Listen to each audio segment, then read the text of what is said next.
plus de 30 ans, les agriculteurs haut-savoyards revendiquent avec force une agriculture à taille humaine, sous signe de qualité, avec une forte identité culturelle dans un paysage vivant, une agriculture jouant un rôle irremplaçable dans l'aménagement du territoire et l'entretien de l'espace. Hier comme aujourd'hui, ils ont su moderniser leur exploitation familiale et les adapter aux territoires locaux, développant des procédés de fabrication préservant une qualité indéniable aux produits agricoles issus de leur exploitation. En Haute-Savoie, 2 exploitations sur 5, soit 1300, ont un de leurs produits sous signe de qualité.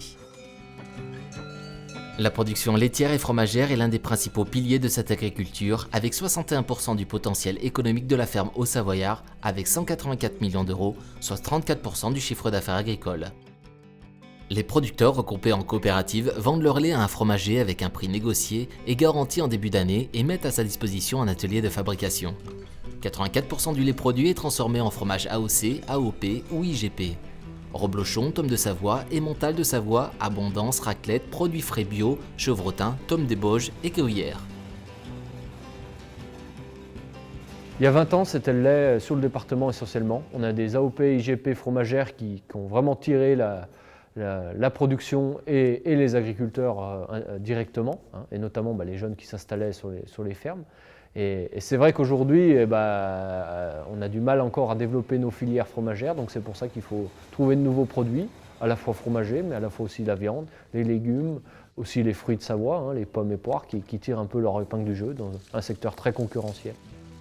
L'élevage, c'est aussi des vaches allaitantes, des ovins et des caprins. Sur les territoires haut-savoyards, les activités de diversification progressent et la transformation de produits à la ferme est majoritaire. Elle concerne 2/3 des exploitations, dans 220 exploitations spécialisées bovins, lait et 75 exploitations spécialisées ovins, caprins. La filière caprine connaît un dynamisme croissant et bénéficie de nombreuses installations de jeunes. Les élevages caprins sont de plus en plus spécialisés et professionnalisés. La filière ovine correspond à des systèmes viande valorisant les grands espaces d'altitude. Ces 2 filières ont choisi des modes de commercialisation en circuit court organisé et des produits sous signe de qualité.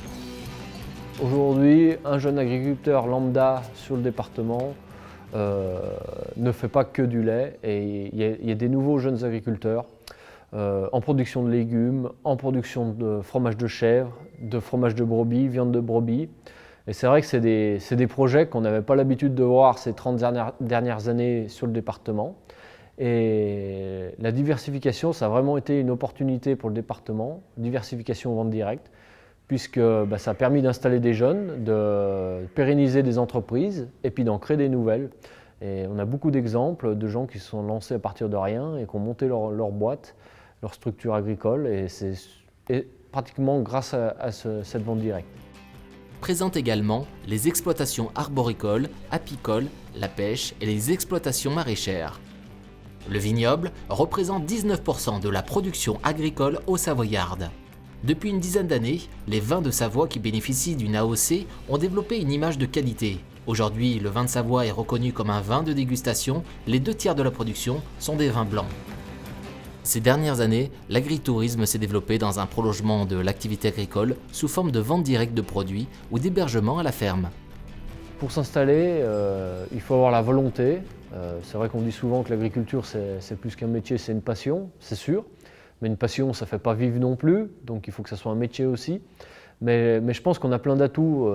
Nos filières sont très attractives. On a des possibilités de circuits courts, de vente directe. Et c'est vrai que ce sont tous des éléments positifs pour les jeunes qui sont arrivés et qui vont encore arriver sur le département pour faire de l'agriculture. On a des collectivités aussi territoriales qui prennent de plus en plus conscience de l'enjeu agricole sur les territoires. Et je pense que tout ça, mis bout à bout, avec les structures coopératives aussi qu'on a, les magasins de producteurs, les réseaux CUMA, qui sont tous des outils collectifs qui garantissent aux jeunes agriculteurs des moyens de production à coût réduit, si on peut dire. Tout ça mis bout à bout sont vraiment des éléments qui favorisent l'installation. Aujourd'hui, les jeunes agriculteurs en cours d'installation portent entre leurs mains, l'avenir de cette agriculture.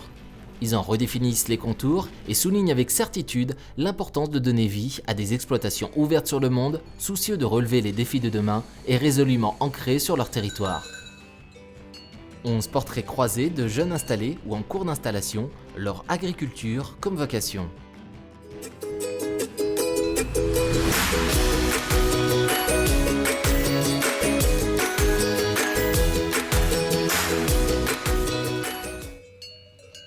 L'exploitation est composée d'une quarantaine de vaches laitières. Donc toute notre production est transformée en reblochon fermier principalement. Et ensuite on fait quelques tomes et un petit peu de raclette. C'est une exploitation familiale, donc je suis installé avec mes parents. Donc mes parents vont me la transmettre tout doucement, comme a fait mon grand-père et puis mon arrière-grand-père. Voilà, ils ont transmis à leur exploitation, à leur descendance. Il y a environ 3-4 jeunes par an qui s'installent sur cette zone, on va dire en reblochon fermier. Après c'est vrai qu'on ne s'installe pas comme ça du jour, on ne s'installe pas, on dit tiens il n'y a pas d'avenir, mais on s'installe quand même. Non, c'est vrai qu'il y a un avenir, on y croit. C'est vrai qu'aujourd'hui les produits sous signe de qualité reviennent un peu à la page. Donc c'est pour ça qu'on croit aux produits, voilà, la production fermière et en partie en reblochon. Voilà, un produit local qui fait vivre des gens localement. Et c'est ça qui est important, surtout qu'aujourd'hui on essaye de revenir à une production plus française. Voilà, consommer local et produire français. J'ai 23 ans. Je me suis installé il y a 2 ans, quand j'avais 21 ans. J'ai toujours voulu être agriculteur. Donc dès tout petit, j'aidais toujours mes parents, j'étais toujours dans on va dire un peu dans les pattes de mes parents. Puis tout doucement, je me suis orienté au niveau des études agricoles. Donc j'ai fait un bac STAV à Poisy. Et après j'ai fait une année de transformation laitière à l'UNIL, un CS en production fermière. Et avant de m'installer, j'ai fait 2 ans de salariat au service de remplacement. Donc pendant ces 2 ans, j'ai travaillé dans environ une quarantaine de fermes dans la vallée. Ce qui m'a permis un peu d'acquérir de l'expérience et de voir à droite à gauche comment les autres faisaient et de faire un peu ma propre opinion. Bien sûr, on essaye de voir comment améliorer l'exploitation. Il y a toujours quelque chose à améliorer. De toute façon, une exploitation qui n'investit pas, elle n'avance pas en fait. Et aujourd'hui, c'est vrai que la technologie évolue par rapport à nos parents, donc il y a souvent des débats, mais oui, ils comprennent qu'eux, ils ont fait pareil que quand ils étaient jeunes. Donc c'est vrai qu'avancer, ils savent qu'on n'a pas le choix d'avancer aujourd'hui. Nous, on a de la chance en tant que producteur fermier, c'est qu'on produit, on transforme déjà notre produit. Après, c'est au niveau de la méthode de commercialisation. Là, on peut faire encore beaucoup de choses pour pérenniser l'exploitation dans le futur. C'est vrai qu'aujourd'hui, ça va très très vite. Après, comment on voit l'exploitation, c'est vrai que mes parents ne seront plus là. Donc sûrement avec quelqu'un d'autre, m'installer avec d'autres personnes. Peut-être pourquoi pas des tiers, avoir peut-être un salarié, c'est vrai qu'il faut y penser. Alors est-ce qu'on aura toujours autant de vaches, plus ou moins de vaches? Ça, c'est vrai que ce sera l'avenir qui nous le dira. Mais ouais, l'exploitation, je la vois encore bien ici, sur la commune du Grand Mornan. Avec avoir une chance en Haute-Savoie, c'est avoir du tourisme. Donc c'est vrai, c'est pour ça qu'on croit aujourd'hui aux exploitations. C'est vrai que c'est par passion que j'ai fait ça, suivre sa passion. C'est vrai que tout le monde n'est peut-être pas passionné par l'agriculture, mais aujourd'hui l'agriculture est moins on va dire un métier de plus en plus technique. Après c'est vrai qu'on travaille quand même dans un milieu qui n'est pas désagréable, on n'a pas à se plaindre.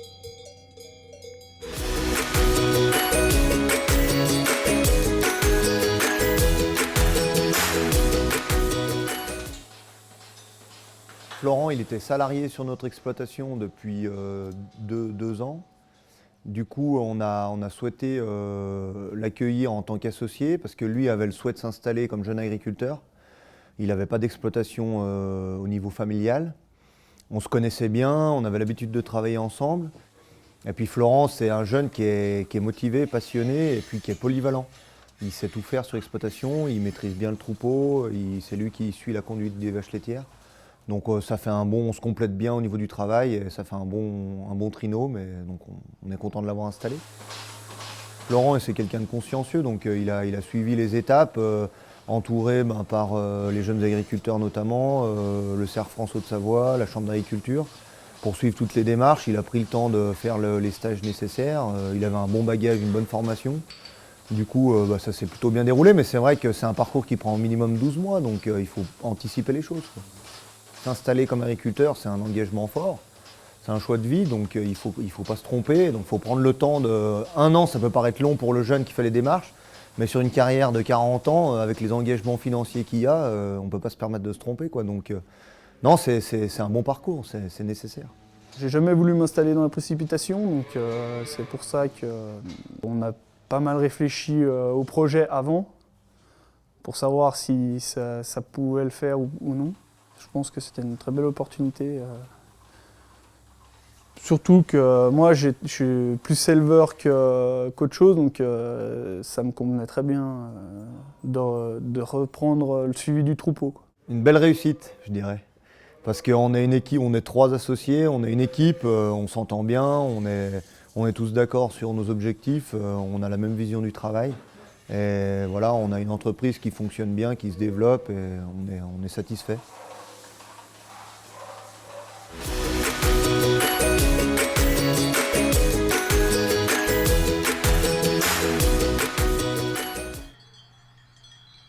On travaille 140 hectares, on est en GAEC à 5 associés. Et moi, je suis rentré dans le GAEC en juin 2011, donc je me suis installé avec les aides. Ici, on fait que du lait qui est destiné à la vente en frais, qui est ramassé tous les 2 jours à destination des laiteries réunies de Genève. C'est du lait de zone franche.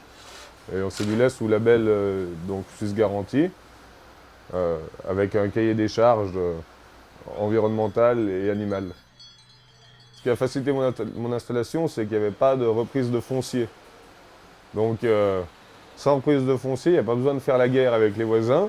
C'est vite fait, pas d'autorisation d'exploiter. Hop. Moi, c'était juste refaire du lait en plus. Le lait, c'est ce qu'on sait faire. On sait le faire, on le fait bien, je pense. et voilà. Il faut avoir un niveau 4 agricole pour bénéficier des aides. Et après, il y a toute la procédure administrative, donc les premiers rendez-vous au point d'accueil installation, le passage PPP, CDO, le montage du plan d'entreprise, donc qui va être notre carnet de route pendant les 5 premières années d'installation, et les rendez-vous avec voilà, la banque, l'assurance, la MSA. La grande idée, c'est que maintenant, je vois bien qu'on nous a bien dit de réfléchir à notre projet. C'était très important de voir où on allait avant de signer en bas, quoi. Et c'est tout à fait vrai. Il faut vraiment beaucoup réfléchir sur ce qu'on veut faire, où on pense conduire l'exploitation, comment on pense la conduire, comment on pense la faire évoluer dans les 5 années. Pour vraiment ajuster le plus possible en fait, notre carnet de route, notre plan d'entreprise. Les jeunes qui s'installent avec les aides à l'installation, on sait que 95% on les retrouve 10 ans après. Parce que quand même ce parcours, il a l'air d'être une contrainte. Souvent on dit que c'est le parcours à l'installation alors que c'est plutôt un dispositif. Il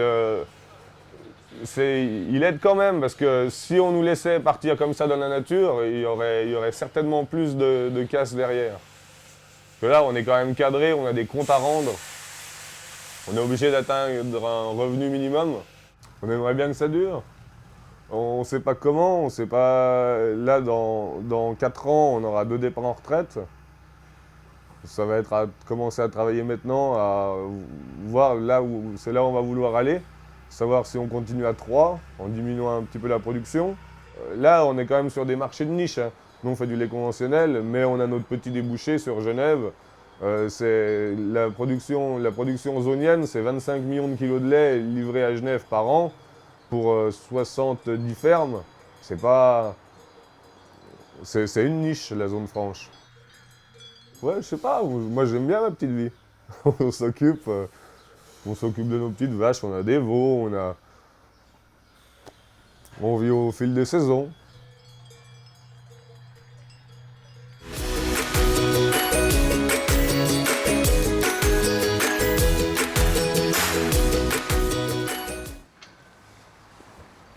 Au départ, on était tous les deux, donc moi et mon mari, en double activité. Donc on a voulu conserver les terrains familiaux et pour ça il nous fallait quelques vaches, mais on ne voulait pas la contrainte du lait. Donc on est parti en 2002 sur 4 génisses en blonde d'Aquitaine, purement par hasard. Et quand on a eu une vingtaine de mères, les bâtiments étaient plus adaptés. Et puis après, il fallait faire un choix. Mais pour pouvoir faire une structure pareille, je me suis installée donc, avec les aides en 2011. L'élevage, pour moi, c'était tout nouveau. Je n'ai pas du tout été élevée là-dedans. J'ai toujours aidé mon mari, mais je n'ai pas du tout été élevée là-dedans. Après, c'était au niveau de la famille, et puis d'être son propre patron, d'avoir son entreprise. Ouais, c'était un challenge aussi. Il a fallu prendre sur soi, parce que j'ai fait quand même une année de formation. Donc j'ai quand même dû retourner à l'école. Hein. Donc avec 3 enfants, une maison qu'on retapait. Et puis rencontrer aussi d'autres personnes qui vendaient aussi en vente directe. C'est vrai que ça m'avait toujours attirée aussi. Donc faut savoir comment ils fonctionnaient ou comment ils vendaient. Ah ouais. Puis se lancer, je dirais. Faut y aller, il faut oser. Faut oser. Au jour d'aujourd'hui, moi ce que je pense, c'est qu'il faudrait que les fermes restent raisonnables et que tout le monde puisse vendre en direct. Parce qu'on sait qu'aujourd'hui, sur toutes des grandes fermes, elles ne peuvent pas vendre en direct, c'est pas possible. Il faudrait avoir des moyennes fermes, comme il y avait avant, que tout le monde puisse en vivre.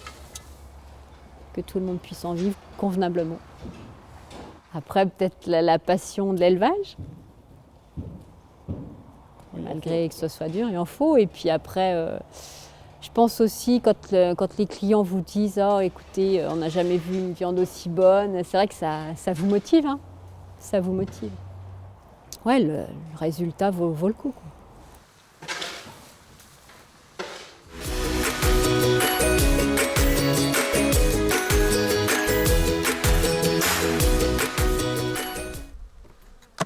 J'ai commencé très doucement, donc avec quelques ruches, j'avais 2-3 ruches au tout départ, et puis j'ai fait le choix de faire 6 mois de stage, et ensuite d'être salarié plusieurs années. Et j'ai aussi eu la possibilité, du coup après en étant salarié, d'avoir mon cheptel en parallèle à côté, donc de commencer progressivement la production, tout en ayant la sécurité de l'emploi salarié à côté en apiculture, donc, qui permettait aussi de parfaire le savoir-faire.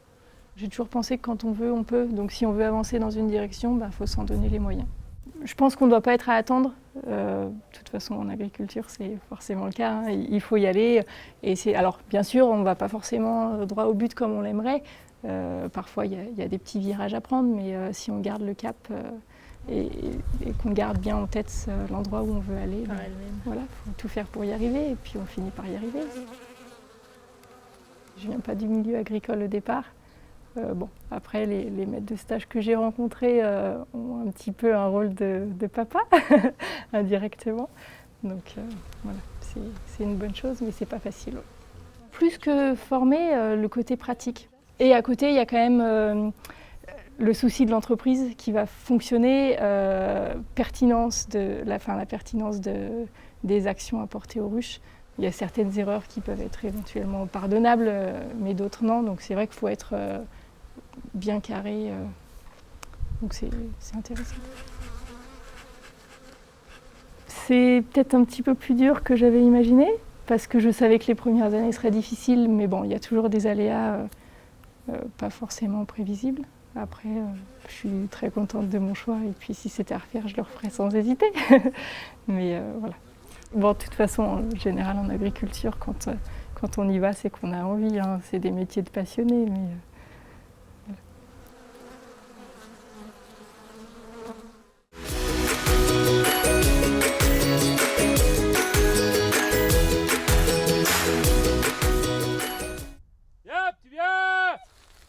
Là, on est donc sur les pistes de Megève, sur le domaine skiable de Megève, et on est à peu près à 1800 mètres d'altitude. Donc c'est notre alpage. Là, sur le secteur là, on exploite environ quarantaine d'hectares. Plus de l'autre côté, on a environ autant, une quarantaine d'hectares. Tout ce qu'on a derrière nous, il n'y a pas d'urbanisation. Donc c'est vrai qu'on a des grandes surfaces, les chevaux sont en pleine liberté, mais par contre on a la pente, on a tout ce qui est lié à tout ça. Tout ce qui est lié à la montagne, et c'est dur d'exploiter ça. Et après, en bas, on n'a pas le choix, on a de plus en plus de construction et de moins en moins de terrain pour exploiter. On travaille essentiellement sur le tourisme, basé sur le tourisme, avec un petit complément d'élevage de chevaux pour renouveler notre cheptel. Donc d'un côté, on a l'attelage, donc attelage en station essentiellement. D'une autre partie, on a une partie promenade à cheval, donc pour emmener la clientèle en montagne. Et la troisième point, on a une activité, on loue nos chevaux pour pour d'autres professionnels qui veulent exercer la même activité que nous. Hein, fille. Je suis en train de terminer ma 4e année d'installation. Donc je vais attaquer ma 5e. Et ce qu'a fait, c'est depuis tout petit, j'étais dans les bras de mon père et qui m'a vraiment donné le virus du cheval et continuer l'activité comme elle est, voire même la développer. Sans parler d'administratif, mais c'est quand même beaucoup de papiers quand même, administratif. Mais après, c'est vrai qu'on a eu de belles aides, encadrées certes, mais ça fait un petit coup de pouce pour les jeunes du département. Et même les chevaux, on est souvent vus comme des extraterrestres. C'est vrai qu'on a beaucoup dans la filière, il y a beaucoup de farfelus. Donc ils font beaucoup de mal à la filière et on a du mal à se faire une place en tant que professionnel dans le milieu. C'est un travail de tous les jours et tous les marchés qui se présentent, il faut les prendre parce qu'il faut aller chercher de nouveaux marchés, il faut se garder une honorabilité envers la clientèle, il faut toujours aller chercher vers l'avant. Une exploitation sans repreneur, une exploitation qui meurt tout doucement, il n'y a pas d'investissement derrière. Alors que là, ça dynamise un petit peu, sachant qu'il y a un jeune qui pousse derrière. Parce que c'est vrai que pousser, après, faut relancer, j'ai envie de dire, tout ce qui est chiffre d'affaires et ce qui est revenu agricole. Parce que, bien sûr, moi, je fais ma vie et donc il y a les enfants qui arrivent derrière, donc faut faire vivre une deuxième famille dessus, sur l'exploitation.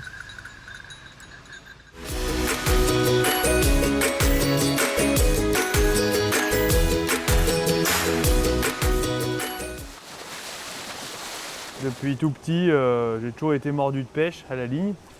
Et puis j'ai eu une rencontre avec un pêcheur du lac du Bourget qui m'a fait un déclic. Il arrivait à vivre de son métier et donc l'oncle de ma maman était pêcheur et lui il en vivait très mal. Et quelques années après, avec la transformation du produit, on arrivait à tirer un peu plus de marge et du coup voilà. Lui il arrivait à en vivre donc je ne me suis pas posé de questions, je me suis lancé dans le projet d'installation. C'était éligible aux aides jeunes agriculteurs. Du coup, on est pas mal aiguillé et puis on est même pas mal aidé financièrement avec la DGA. Donc voilà, on était pas mal pris en charge. Donc moi, comme je n'étais pas issu du monde agricole et du monde de la pêche, entre autres, j'avais pas d'installation déjà, je partais de zéro, donc il me fallait pas mal de financement. Et c'est bon, j'ai pu obtenir le financement avec les GIA, les prêts GIA, et puis voilà quoi, j'ai démarré. C'est toujours un métier un peu risqué en termes de revenus parce qu'il y a comme ce matin on a quasiment pas de poissons, la veille il y en avait le double. Voilà, c'est irrégulier du jour au lendemain, d'une semaine à l'autre, d'un mois sur l'autre et d'une saison sur l'autre. Alors voilà. C'est vachement lié à la météo, donc il y a toujours un peu un risque, mais bon, on sait qu'on prend ce risque. Après, il faut raisonner un peu les investissements. C'est vrai que quand on part de rien, il n'y a pas le choix. Il faut pouvoir naviguer, il faut pouvoir transformer. Voilà, on est bien obligé de faire même si on veut faire le minimum d'investissement, ça fait quand même tout mis bout à bout une sacrée somme. Mais bon, après, quand il y a la foi, quand on aime, on compte pas, comme on dit. Du coup voilà, je ne me suis pas trop posé de questions et puis aujourd'hui, je ne regrette pas. Puis après, il y a aussi l'âge. Plus on démarre tôt et puis moins on a peur. Alors on fonce et puis on a la santé pour faire toutes les heures qu'il faut faire pour assurer quand il y a moins de poissons. Donc voilà. Je ne regrette pas, mais c'est sûr qu'il y a toujours un risque et on en est conscient.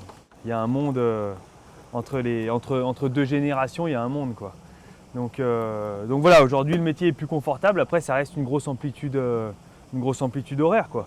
Il faut démarrer tôt et puis finir tard si on veut sortir un salaire et ça c'est le même tarif pour tout le monde quoi.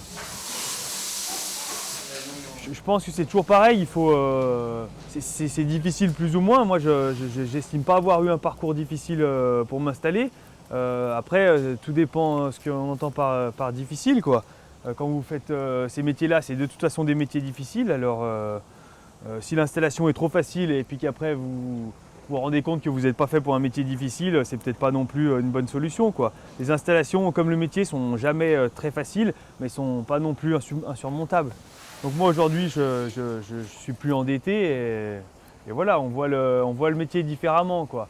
Même au niveau de la météo ou quoi que ce soit, si les conditions sont vraiment trop mauvaises, ben, on peut se permettre de dire je fais l'impasse cette nuit, alors qu'il y a quelques années, ben, c'était hors de question. On regardait tout juste la météo, quoi. C'était pas un facteur limitant, la météo. Aujourd'hui, on fait un peu plus attention. Après, il y a les enfants, il y a aussi tout ça qui fait que voilà, il faut essayer d'un peu on a sacrifié beaucoup d'années pour aboutir le projet d'installation et arriver au rythme de croisière. Et ben, à un moment donné, il faut rendre un peu l'ascenseur à la famille et puis à sa santé aussi, quoi.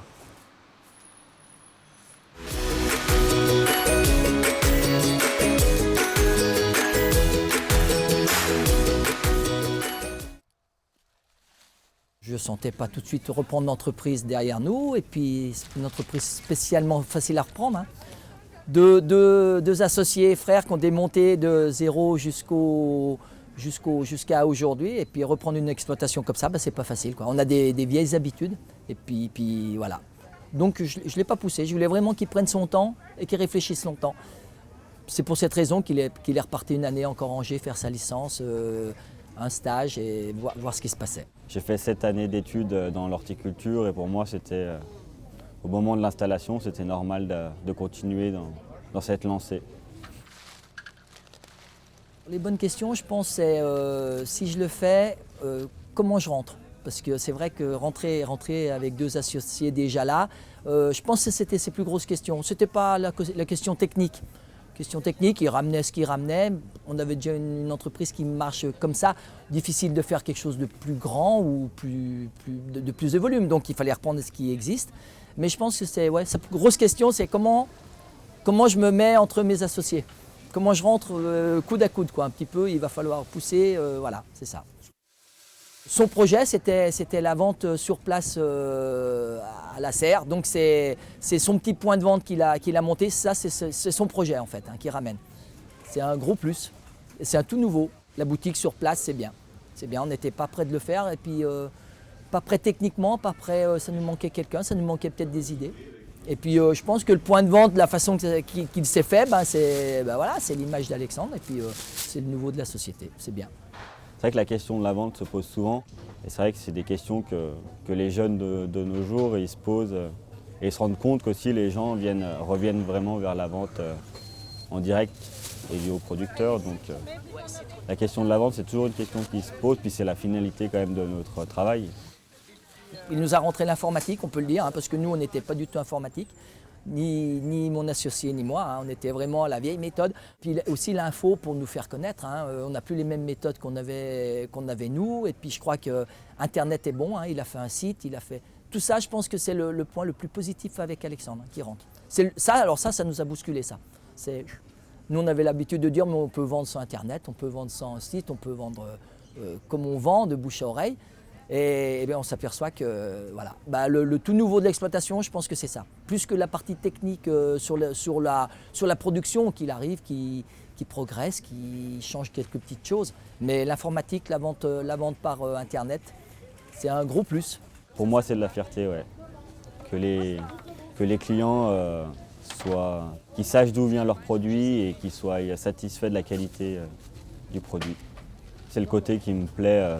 Ce contact et puis se rendre compte que les gens ils se rendent compte qu'ils ont une qualité de produit en face d'eux, quoi.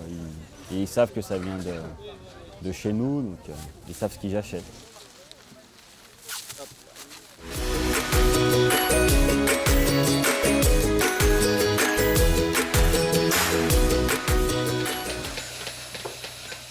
J'ai choisi de m'installer en élevage de chèvres parce qu'il n'y en avait pas sur le secteur de Creuseuil. Au niveau des investissements, c'était moins important qu'en vaches.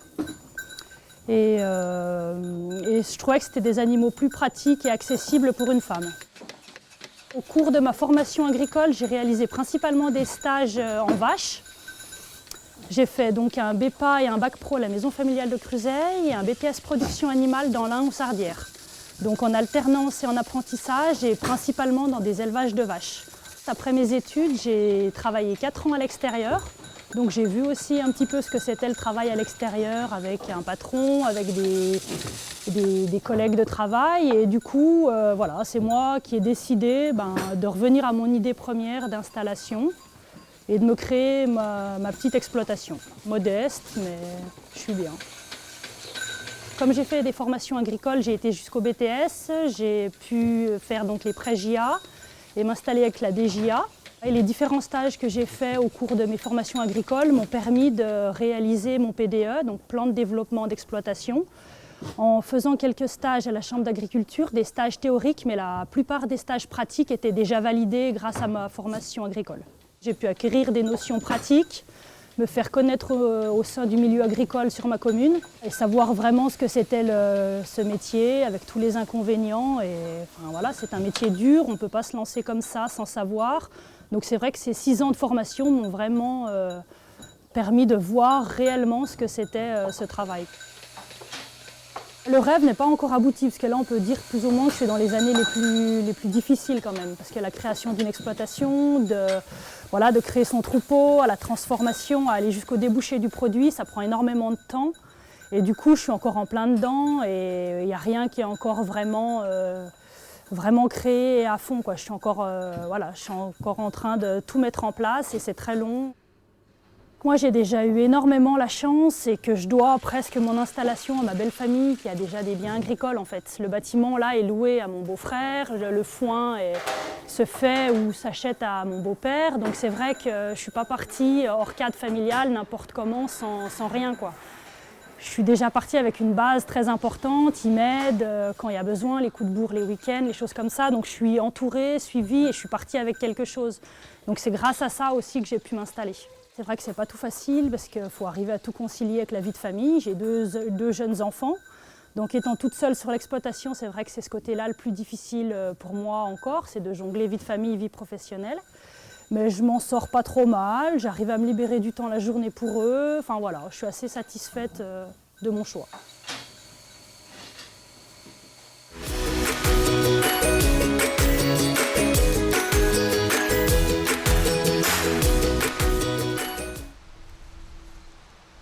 La liberté, de faire ce qu'on veut, de maîtriser un produit du début à la fin, d'être un peu, faire quelque chose pour soi, quoi, pas pour quelqu'un d'autre. C'était toujours mon objectif depuis le début, quoi. Je m'en suis jamais cachée, de m'installer ici. Mon stage 3e, je l'ai fait à la station œnologique de Chambéry déjà, dans un laboratoire d'analyse. Donc après, j'ai dit, moi, je pars faire mes études dans le vin, donc je suis partie dans le Beaujolais. J'ai fait un BEPA vigné-vin, 2 ans, après un bac pro CGEA, viticulture-œnologie, et un BTSA, viticulture-œnologie. Et j'ai arrêté pour raison familiale. C'est un regret. J'aurais aimé continuer les études. Mais maintenant c'est trop tard. Mais 6 ans, j'avais l'impression d'en avoir eu assez, mais non. Non, j'aurais bien aimé continuer encore. Ça nous redonne une deuxième jeunesse à nous, ça nous redonne une motivation pour moi, pour finir ma carrière professionnelle. Ouais. Déjà, elle change toutes les étiquettes sur nos bouteilles, déjà la présentation, changer, c'est bien. On n'a jamais osé le faire avant, elle nous pousse, c'est un peu l'inconscience de la jeunesse de faire des choses. J'ai conscience parce que c'est pas facile de changer toutes les étiquettes. Que les clients se repèrent derrière, nous repèrent, quoi. Donc voilà, c'est un petit risque, mais bon, on va y arriver, il n'y a pas de souci. Moi, je m'installe avec les aides en plus, donc c'est vrai, c'est des engagements. C'est pas quelque chose à prendre à la légère, quoi. C'est pas je vais avoir la DJA, les pré-JA, quoi. C'est un engagement, quoi. C'est qu'il faut suivre son plan de développement. C'est quelque chose qu'il faut réfléchir assez mûrement, quoi. C'est nécessaire. Déjà, pour que les jeunes prennent bien conscience en quoi ils s'engagent, c'est pas facile de rentrer dans une exploitation et puis dire je rachète des parts et puis je rentre dans une exploitation. Il faut vraiment une grosse réflexion de fond, ça c'est sûr. Donc la Chambre d'agriculture amène beaucoup de choses à ce niveau-là et aussi accompagne les jeunes parce que c'est sûr qu'administrativement, c'est pas simple non plus. Moi, je ne changerai pas mon parcours. Il me plaît, moi, comme ça. C'est arrivé au bon moment, où il fallait.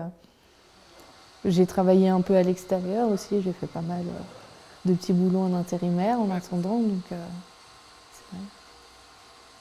Je regrette pas. Ça rebooste un peu, on sent que l'exploitation reprend un peu un petit coup de jeunesse, quoi. Ça la rajeunit et puis ça la rebooste.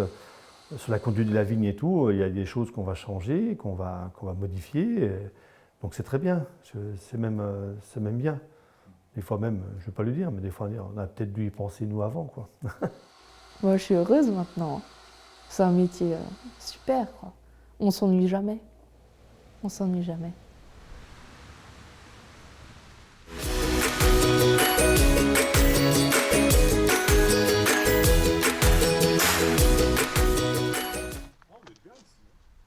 On se trouve dans ma bergerie qui a été construite en 2014. Donc les travaux ont commencé en mars 2014 par le terrassement et ils se sont terminés en juin 2014 par la structure du bâtiment. Et ensuite j'ai eu tout l'été, tout l'automne pour aménager un peu l'intérieur pour recevoir les moutons pour l'hiver 2014-2015.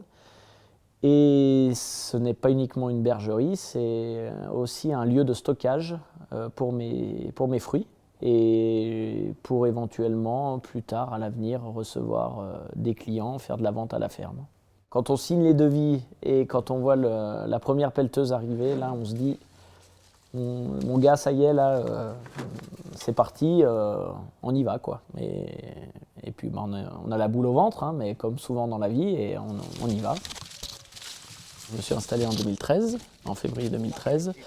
J'ai repris l'exploitation de mes parents qui étaient maraîchers sur la commune et du coup j'ai repris, donc pas le maraîchage, j'ai repris simplement le verger qui était en place et j'ai développé ce verger et j'ai également repris un petit troupeau d'ovins et je l'ai développé pour arriver où j'en suis maintenant. J'ai appris en tout cas de mes rencontres, des gens qui m'ont aidé, qui m'ont fait aimer le métier et qui m'ont conforté dans ce que je voulais faire. Et du coup, c'est un parcours qui est un peu chaotique. Et ça peut sûrement se passer plus rapidement pour certains que pour d'autres. Moi, ça a mis 2 ans. Il y en a, ça va peut-être mettre moins de temps, d'autres plus de temps. Mais en 2 ans, en tout cas, j'ai tracé mon chemin, j'ai appris. Et pour pouvoir m'installer avec des bases, on va dire, solides. Et puis après, c'est long. Après, il faut être à la fois agriculteur pour les pommes, agriculteur pour les moutons, maître d'œuvre pour le bâtiment. Il faut être secrétaire, parce que quand on rentre le soir, il y a tout un tas de paperasses à faire. Et surtout, quand on s'installe, on a quand même pas mal de dossiers à remplir. Mais voilà, c'est ça aussi qui fait le charme de tout ça. Mais du coup, on va appeler ça quand même quelque chose de complexe, oui, parce qu'il faut être un peu partout et il faut prendre le temps quand même de bien tout regarder. Ouais, j'aurais pu baisser les bras plusieurs fois. Ouais. Plus d'une fois, mais bon, je crois que je me suis jamais laissé abattre. J'ai toujours essayé d'avancer, et non pas en plus même de ne pas reculer, mais de ne pas stagner non plus, parce que là, quand on s'installe, c'est la période où il faut que ça avance. On a assez le temps d'être en vitesse de croisière, je pense, et du coup, là, il faut que ça avance continuellement, en tout cas les premières années de l'installation, pour tout créer, pour tout lancer, et pour que ça se passe comme on l'avait imaginé. Maintenant, on est un peu différent, on est chef d'exploitation, donc ça veut dire ce que ça veut dire. Il faut tout gérer sur une exploitation, de A à Z. Et il faut essayer d'avoir un œil sur tout pour ne pas se laisser dépasser. Mais il faut garder un peu cet esprit agriculteur avec le sourire et la pâquerette entre les dents. Ouais.